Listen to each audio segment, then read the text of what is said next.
आज इस वीडियो में मैं अपना एक पर्सनल एक्सपीरियंस आपके साथ शेयर करना चाहता हूं, बट ये शेयर करने से पहले ये बता दूं कि मेरा ये वीडियो बनाने का मकसद ये नहीं है कि काफ़ी सारे लोग इसको देख के डर जाए। ठीक है, मेरे हिसाब से हर किसी को हर किसी चीज़ के बारे में जानकारी होना बहुत ज़रूरी है। तो अगर आप सोचते हैं कि पैरानॉर्मल एक्टिविटी जैसा कुछ नहीं है तो आप ये वीडियो ज़रूर देखें, जिससे आपको कुछ जानने को मिलेगा। तो ये स्टोरी काफ़ी पुरानी है, लाइक 2 साल पहले की है। मैं अपनी फैमिली के साथ एक फैमिली फंक्शन में गए थे हम लोग। हम नाइट में निकले थे, रात को आई थिंक 10 बजे यहाँ से निकले होंगे। और जैसे ही हम 2 बजे के आसपास एक जगह है जो काफ़ी फेमस है। लोग कहते हैं वहाँ पे काफ़ी सारे एक्सीडेंट होते रहते हैं और किसी को रीज़न उसका पता नहीं है, क्योंकि काफ़ी सारे वो रोड एकदम स्ट्रेट जा रहा है। ठीक है, फिर भी वहाँ पे बहुत सारे एक्सीडेंट होते हैं। और एक्चुअली प्रॉब्लम क्या है कि वहाँ पे रात को स्ट्रीट लाइट जैसा कुछ नहीं है। आपको कोई गाड़ी आ रही है नहीं आ रही है वो जानने के लिए जो लाइट आएगी वहाँ से फ्लैश होगी लाइट, उससे आपको पता चलेगा सामने कोई गाड़ी आ रही है कि नहीं आ रही है। ठीक है, क्योंकि वहाँ पे स्ट्रीट लाइट जैसा कुछ भी नहीं है। तो 2 बजे के आसपास हम जहाँ उस रोड पे जहाँ पे पहुँचे थे, जहाँ वो काफ़ी फेमस है एक्सीडेंट के लिए, तो वहाँ पे एक एक्सीडेंट मैंने देखा था। रिक्शा का एक्सीडेंट हो गया था और रिक्शा की कंडीशन बहुत ख़राब हो गई थी। वो देख के पता चल रहा था कि जो बंदा उसमें बैठा होगा वो ज़िंदा नहीं होगा।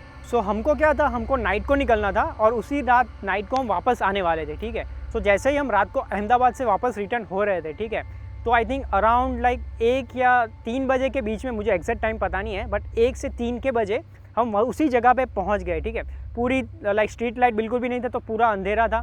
और एक्चुअली वो जगह ऐसी है ना कि आसपास पूरा जंगल ही है, वहाँ पे कंस्ट्रक्शन बहुत कम है। पूरा अंधेरा था। ठीक है, और मैं गाड़ी चला रहा था और मेरे पापा पास में बैठे थे। तो ठंडी हवा चल रही थी और एटमॉस्फेयर काफ़ी अच्छा था, क्योंकि मैंने अपनी विंडो डाउन करके रखी थी। ठीक है, और जैसे ही, और मेरी मम्मी और वो सब पीछे सो रहे थे। ठीक है, तो जैसे ही हम जा रहे थे अराउंड 80 किलोमीटर की स्पीड पे हम जा रहे थे। ठीक है, मेरे पापा भी बैठे थे पास में और मैं ड्राइविंग कर रहा था।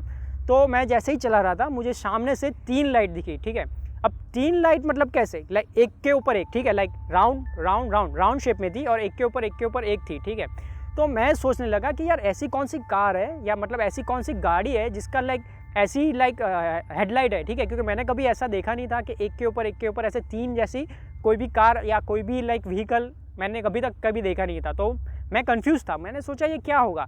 फिर मेरा थोड़ा ध्यान गया, फिर मैंने कहा चलो ठीक है, जो भी हो जाने दो उसको। ठीक है, और मैं फिर भी अपनी कार चला रहा था। 80-90 के आसपास मेरी कार चल रही थी। ठीक है, बट प्रॉब्लम क्या हुआ, 5-10 मिनट हो गया। ठीक है, बट जो डिस्टेंस था दोनों कार, मेरी कार के और वो लाइट के बीच में, वो उतना ही था। ठीक है, वो नहीं कम हो रहा था नहीं दूर हो रहा था। एक्चुअली आपको आइडिया आ जाता है कि आप स्पीड पे जा रहे हो। ठीक है, तो आपका जो डिस्टेंस है वो कम हो रहा है कि नहीं हो रहा है, आप देख के आप एक अंदाज़ा लगा सकते हैं।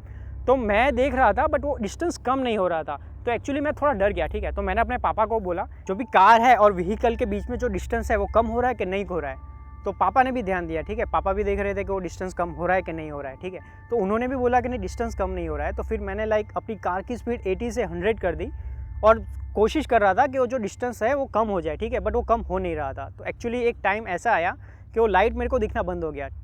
तो मैंने सोचा अच्छा जो भी चीज़ है वो चली गई होगी, बट आफ्टर 5 मिनट वापस वो रोशनी वापस शुरू हो गई। ठीक है, वापस मेरे को लाइट दिखने लगी। तो मैंने सोचा यार ये क्या है, समझ रहे हो, मैं थोड़ा कंफ्यूज हो गया और डर भी गया, क्योंकि वो रात का टाइम था। और थोड़े टाइम के बाद वो भी लाइट कम्प्लीटली बंद हो गई। तो मैं सोच रहा हूँ ये कहाँ चली गई, और मैं चला रहा हूँ, जो रियर व्यू मिरर होता है उसमें मुझे लाइट दिखी। ठीक है, पीछे से। तो मैंने देखा ये कौन सी लाइट है, तो एक्चुअली वो कोई लाइट नहीं थी। ठीक है, वो एक अपना आग जलाते हो। ठीक है, तो कैसा शेप होता है, जो ऐसा शेप होता है। ठीक है, वो एग्जैक्टली ऐसा शेप मुझे अपने रियर व्यू मिरर में दिखा। तो मैंने कहा यार ऐसा कैसे हो सकता है, ये तो कोई कार कंप्लीट 100% ऐसी कोई कार तो है ही नहीं, ये कुछ अलग ही है। ठीक है, और उसका कलर उसका येलोइश टाइप था।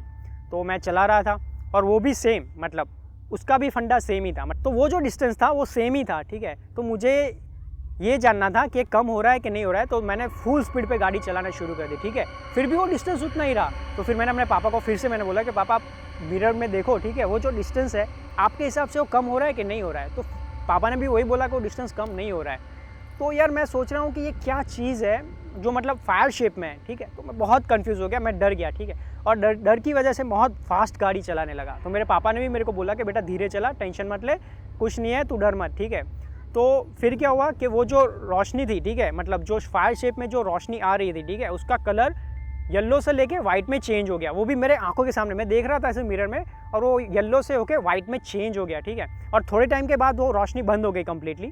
और फिर चला रहा हूँ, मैंने कांच में देख रहा हूँ, मेरा ध्यान वहीं पे था और फिर थोड़े टाइम के बाद वापस वो शुरू हो गए। सो अब ये जो हो रहा है ना, ठीक है, तो मुझे एक चीज़ समझ में आई कि वहाँ पे जो एक्सीडेंट होता है, ठीक है, उसका रीज़न क्या है, क्योंकि लोग काफ़ी डर जाते हैं। ऐसी कुछ सिचुएशन अगर आपके साथ हुई, ठीक है, आप कार चला रहे हो, आप अकेले हो, आप कार चला रहे हो और ऐसी कोई सिचुएशन हो गई तो आप बहुत डर जाओगे। और डरने की वजह से क्या होगा, डरने की वजह से आप एकदम स्पीड गाड़ी चलाओगे या तो आप ध्यान ज़्यादा नहीं रखोगे और उसकी वजह से आपका एक्सीडेंट होने की संभावना बहुत ज़्यादा बढ़ जाएगी, ठीक है।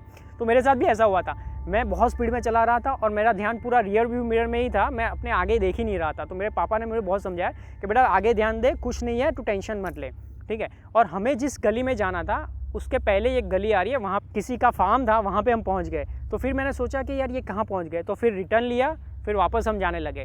तो थोड़े टाइम के बाद वापस वो रोशनी मुझे दिखाई देने लगी, तो मैं कम्प्लीटली वो हो गया, शॉक हो गया कि ये चीज़ क्या है। सो उस चीज़ ने काफ़ी लंबे टाइम तक हमारे साथ ही वो बनी रही, ठीक है, वो जो लाइट है वो, और फिर उसके बाद वो कम्प्लीटली गायब हो गई। एक्चुअली पैरानॉर्मल एक्टिविटी क्या होती है, वो एक्टिविटी ऐसी होती है जो नॉर्मल नहीं है, ठीक है, जिसको आप समझा नहीं पाओगे, जो लॉजिकली आप उसको समझा नहीं पाओगे ये एक्चुअली है क्या और ऐसा क्यों हो रहा है, ठीक है, उसको हम पैरानॉर्मल एक्टिविटी बोलते हैं। तो ये चीज़ भी ऐसी थी जिसको हम वर्ड्स में डिस्क्राइब नहीं कर सकते। लाइक वर्ड्स में तो डिस्क्राइब कर सकते हैं बट लॉजिकली हम ये नहीं बता सकते कि ऐसा क्यों हो रहा है। तो ये मेरे साथ जब से हुआ है, ठीक है, पहले मैं भी मानता था कि ऐसी कोई चीज़ नहीं होती, पैरानॉर्मल एक्टिविटी ऐसा कुछ नहीं होता है। सो जब मेरे साथ ऐसा हुआ तो उसके बाद मैं भी मानने लगा कि ऐसा कुछ है, लाइक पैरानॉर्मल एक्टिविटी टाइप कुछ है जिसको हम लाइक लॉजिकली उसको बयान नहीं कर सकते और ऐसी कुछ चीज़ ज़रूर होगी। सो आई होप ये वीडियो आपको अच्छा लगा। ये मेरा एक पर्सनल एक्सपीरियंस था। अब ये वीडियो बनाने का मकसद क्या था कि अब आपको ये स्टोरी पता चल गई, ठीक है, तो अब क्या कर सकते हो, अब कभी भी नाइट में ड्राइविंग कर रहे हो तो आप थोड़ा ज़्यादा एक्टिव रहिए, ठीक है। तो बस यही है कि आप अपनी आंखें ज़्यादा खुली रखें और ऐसा मत सोचिए कि ऐसी कोई चीज़ होती नहीं। सो आई होप आपको ये वीडियो अच्छा लगा हो, और अगर आपको ये वीडियो अच्छा लगा हो तो इसको सब्सक्राइब करना ना भूलें, ठीक है। मिलते हैं अगले वीडियो में, तब तक के लिए आडियोस।